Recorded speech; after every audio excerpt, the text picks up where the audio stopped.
Hello, everyone. A lot of people have asked you to talk about this particular topic, ransomware, and what it is all about. And what is ransomware? Let me explain it in a layman language. Just like the name implies, ransomware. What does it mean? This is basically a malicious software which is designed, the primary goal is basically to steal your money, to steal your data, knock you out of your data, and demand ransom to remove your data. And how does it work? This is how it works. The common way, the most common way that this can spread is through number one, through a phishing link or a phishing attachment.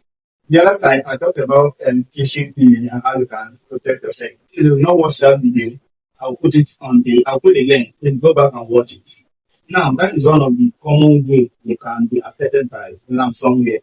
Now, another common way you can be affected by ransomware is if there's a vulnerability in Windows, in operating system or software. Now, how does it spread? When this ransomware affects your or gets to the system, the first thing it does is to encrypt your data. It locks your data. You start looking for your data on your hard drive anywhere. It locks them completely. So when it logs them, what is the next thing it does? It begins to display ransom notes on your computer. So when you open your computer, when you open a folder on your computer, you already see some test record. When you open them, you will see ransom notes telling you to pay certain amount of money that your data has been encrypted. Or you can also see it in the form of when you are putting up your system, when you put on your system, you see it in the form of blue screen that your system, your files have been encrypted, and you need to pay XYZ amount of money, usually in cryptocurrency, so that for them to do the encryption key.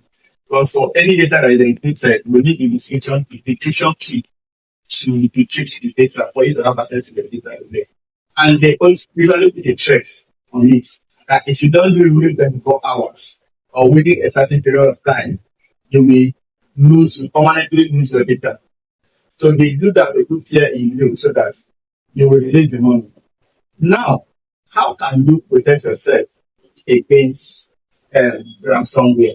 Number one, backup. Backup. Very, very important.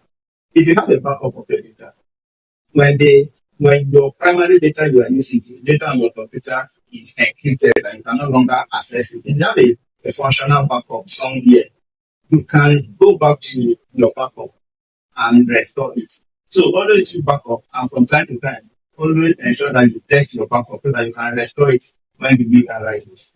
Then secondly, updates. Window update. A lot of people have said that they don't like running the window updates or software update because it takes time. But let me tell you this. One of the most devastating cyber threats that happened in 2017, and it's called WannaCry. I will talk about it in my next video. And what was it called? There was a vulnerability in the Windows operating system. And when these hackers saw that vulnerability, they exploited it. That was what they used to perform that attack. So updates, and funny enough, Microsoft already provided a patch for that, but some people did not do updates on their computer, and that was what happened. So very, very important. Windows update, software update, or antivirus update, whatever, is very, very important. Then also, the next thing you should also be careful of is phishing link or phishing attachment. They send you an email that you don't know of, especially if you have a link or attachment, you do not open it. So if you do, that is one way you can be affected by ransomware attack. Then also, training, awareness training like this. What I'm doing now is creating awareness about this. So when you know about this, when you know all of this, you won't fall victim. So awareness is very, very important. So organizations will also try as much as possible to provide awareness training for their staff. So thank you very much. I will give more video. Like I said, in my next video, I will talk about WannaCry attack that happened in 2017. And I'm sure you don't want to miss it. Thank you.